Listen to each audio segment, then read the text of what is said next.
মানব জীবন না বড্ড বেশি বৈচিত্র্যময়। প্রত্যাশা, প্রাপ্তি এই বিষয়গুলো না বড্ড বেশি জটিল। কার জীবনে কখন কিভাবে কি ঘটবে সেটা একমাত্র আল্লাহ ছাড়া পৃথিবীর কোনো মানুষই বলতে পারে না।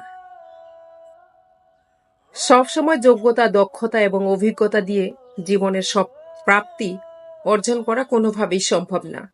চেষ্টা করলেই মানুষ সবকিছু অর্জন করতে পারে না। তারপরও মানুষকে চেষ্টা করতে হয়।